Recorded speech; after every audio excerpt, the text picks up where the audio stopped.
E-bikes, a constantly evolving mountain biking discipline which is proved to push the boundaries of modern-day mountain bikes, yet such a controversial topic.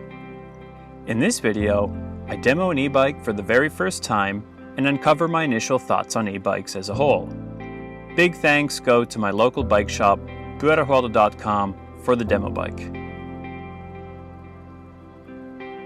My buddies Andy and Anssi head out on a 2-hour e-bike trek in the forest of Karjaa. Located about an hour and a half west of Helsinki, this coastal area is known for its eerie-like pine forests. The terrain is a mix of sandy, loamy flow trails and rooty rock slabs. The perfect test for 3 trail-grade e-bikes.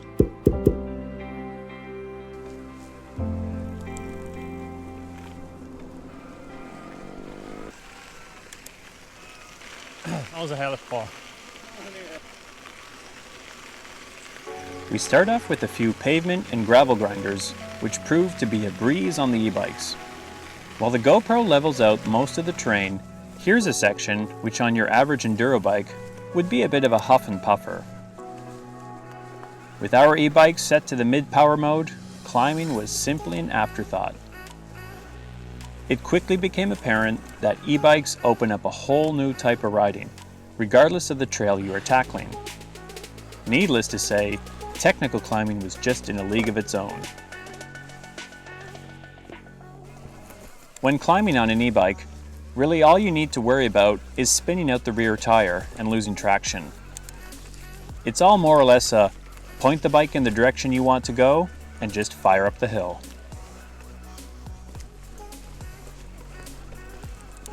Not being used to the power these e-bikes can throw at you when you really put your foot down, I felt myself constantly focusing on what the motor was doing and how much power it was putting out.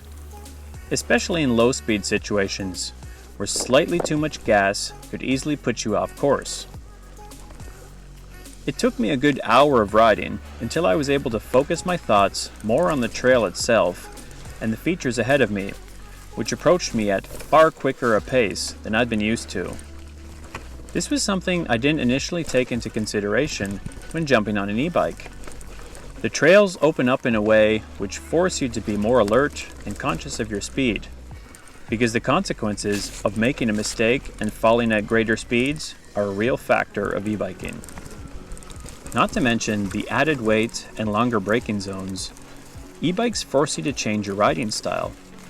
While bunny hopping and flicking around the back end becomes more of a premeditated action compared to your non-motor assisted mountain bike, you're set up to be able to plow through the trail with a little more confidence. Knowing that when a rock or a root eats up your momentum, you can always fire out more power with a quick little pedal spin. The downside to this is the urge to get lazy on the bike. While a normal bike is less forgiving in these types of situations, e-bikes give you that extra boost when needed. I found that I was sitting down pedaling a lot more than I would on my enduro bike. This basically means that you're saving energy on stuff you don't need to sprint hard on, but at the same time opens up the opportunity to go full throttle on sections where speeds can get up there quite quickly. So it does really change the way you typically tackle a certain part of the trail, which ends up forcing you to noticeably change your riding style, and by doing so, reveals new aspects even to the most familiar trails you've been riding for years.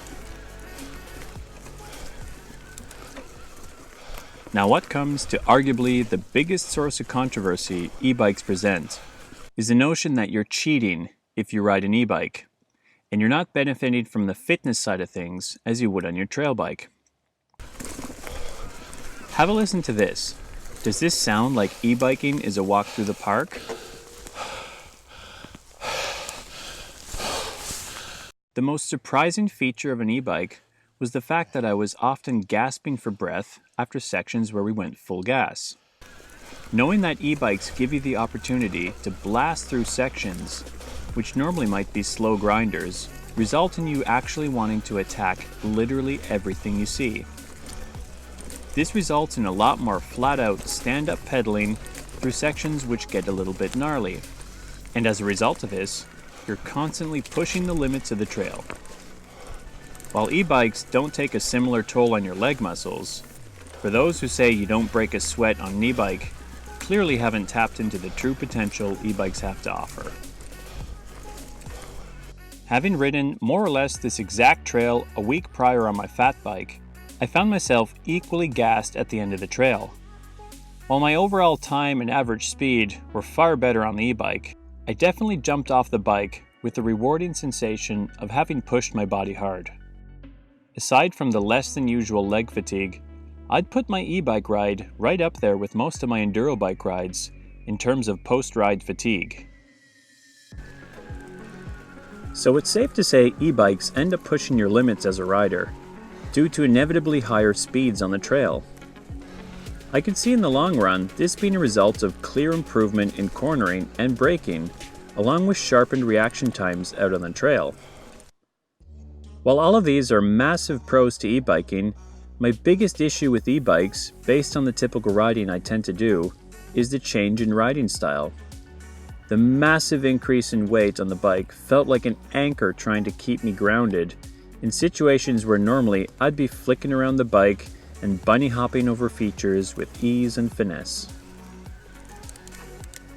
While I'm sure this is just a matter of practice and a conscious change to your riding style, I found that it took some of the fun out of the trail.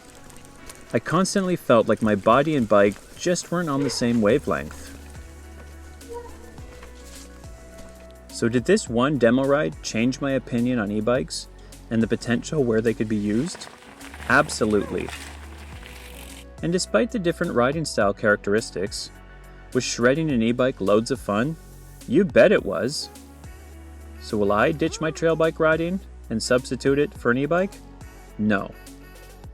While the pros of an e-bike are far greater than I had imagined, until the industry can really tackle the weight issues motors and batteries bring, I won't be sacrificing the ease of maneuverability normal trail bikes have to offer.